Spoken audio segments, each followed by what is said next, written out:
You're listening to Civic Media. You can tune into any of our live shows on any radio station across the state with the Civic Media app. Find us in your phone's app store and listen anytime, anywhere.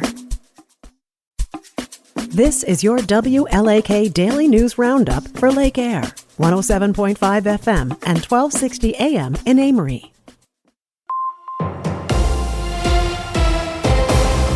For WLAK News, I'm James Kelly.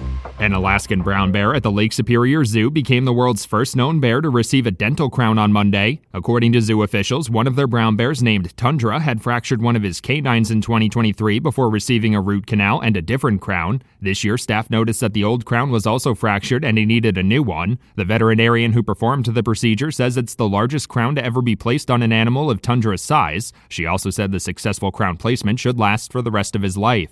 The Stone Lake Historical Society has announced it received a $10,000 donation. The funding was provided through North Lake's 100 Who Care Sawyer County and was part of the organization's first collective giving event of the year. Officials from the Historical Society say the funding will be used to improve accessibility at their site, including the construction of decks, stairs, and ramps. The North Lake's 100 Who Care organization has 2 additional collective giving rounds scheduled later this year, seeking to address local needs and unite community members.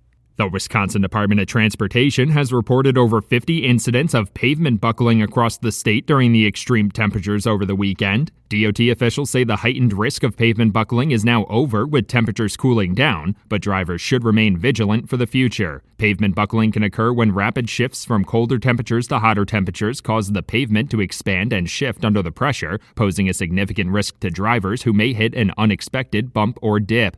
The man charged in connection to a scam targeting an elderly resident in Rusk County made his first court appearance on Tuesday. 24-year-old Mitesh Kumar Chadari faces multiple charges, including theft by false representation of between $10,000 and $100,000 and crime against an elderly or disabled person. He was arrested last week following an investigation into the scam by the Rusk County Sheriff's Office. Sheriff Philip Grossman also alleged Chadari is in the country unlawfully and announced that he had contacted immigration authorities. The Wisconsin Department of Natural Resources is once again reminding residents to be on the lookout for black bears at this time of year. Black bears are currently in their mating season and are expanding their territories more often. According to DNR officials, adult males could cover anywhere from 25 to 30 square miles in search of a mate. Residents should also be aware that the bears will be looking for food sources while roaming in search of a mate, and they should take precautions like taking down bird feeders or keeping their pets' food inside. State Republicans have been working to pass legislation without funding attached over recent weeks in an effort to circumvent the partial veto power of Governor Tony Evers. State Senate Majority Leader Devin LeMahieu claims the Republican majority plans to fund the bills, like one creating a school safety grant program, through the budget process to avoid the veto pen. State Democrats attempted to introduce amendments to fund the bills now, saying there have been previous unfunded bills passed into law that still haven't received funding from the Joint Finance Committee. Polk County is conducting a survey on pregnancy, postpartum experiences, and infant health. County officials and their community partners are asking local parents, guardians, and residents of childbearing age to participate in the survey. The goal is to help county officials better understand the needs of families to inform future policy decisions. The survey only takes a few minutes to complete and will be available until July 1st. Residents who complete the survey will also get free admission for their family to the St. Croix Valley Hobby Farm event in August. Law enforcement authorities in the Superior and Duluth area are warning residents of another scam circulating the region. The phone scam reportedly involves an individual contacting residents and pretending to be a representative of a collection agency. The scammer's phone number could appear to be from a local area code, and they could also know their victim's name, address, and social security number. Authorities are reminding residents not to provide any personal or financial information to the scammer and report the incident to the Federal Trade Commission. The Wisconsin Supreme Court has ruled that state regulators can force landowners to clean up emerging pollutants like PFAS under the state's spills law before they are designated as a hazardous substance. Justice Janet Protasiewicz wrote the majority opinion, saying the DNR has explicit authority to enforce a threshold for reporting the discharge of hazardous substances. Conservative Justice Brian Hagedorn joined the 4 liberal justices in the 5-2 ruling. The decision comes as communities across the state struggle with PFAS contamination in the water supply. Attorney General Josh Kaul has announced Wisconsin will join nearly 24 other states in filing an amicus brief in support of lawsuits seeking to block funding cuts to National Public Radio and Public Broadcasting Service. In May, President Donald Trump signed an executive order to end federal funding for NPR and PBS. The brief filed by the coalition argues that the cuts would create risks to public safety and erode trust by threatening coverage of local news, reducing educational programming, and disrupting the distribution of emergency notifications. For WLAK News, I'm James Kelly. The Brewers and the Pirates today. Hi, I'm Mike Clemens with sports. The Brewers and the Pirates playing today to see who wins their series. Milwaukee winning 9-3 last night thanks to shortstop Joey Ortiz with 2 home runs, 4 runs batted in. Pat Murphy. I'm really happy for Joey. He also goes out and plays the heck out of defense. One of the most important positions on the field, and he plays it really well. So I'm really pleased with how he's. But I'd say confidence is number one.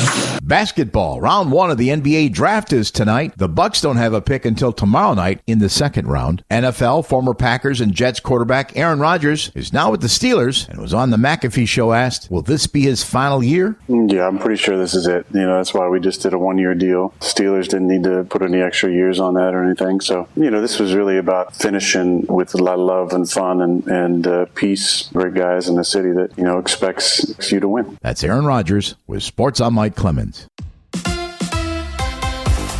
On your entertainment beat, I'm Pete Schwaba.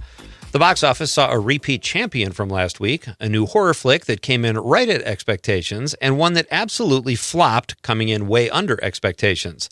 How to Train Your Dragon brought in $37 million this past weekend, giving it a domestic total of $160 million. With Danny Boyle back in the director's chair, 28 years later brought in a very respectable $30 million at the gate and an additional $30 million overseas, putting it on pace to be the highest-grossing film by far of the franchise. There was not so great news, though, for Pixar's Elio. The film turned out to have the lowest opening ever for a Pixar film, bringing in just $21 million at the box office. Lilo & Stitch is holding fast and brought in about $10 million over the weekend, which is nearing $1 billion worldwide. More big releases right around the corner. If you're looking for something to see in the theaters, here's one of Pete's picks. 28 Years Later is really good. I'm not typically a zombie movie person, but the third installment of this riveting and at times gruesome franchise, in my opinion, is the best one so far.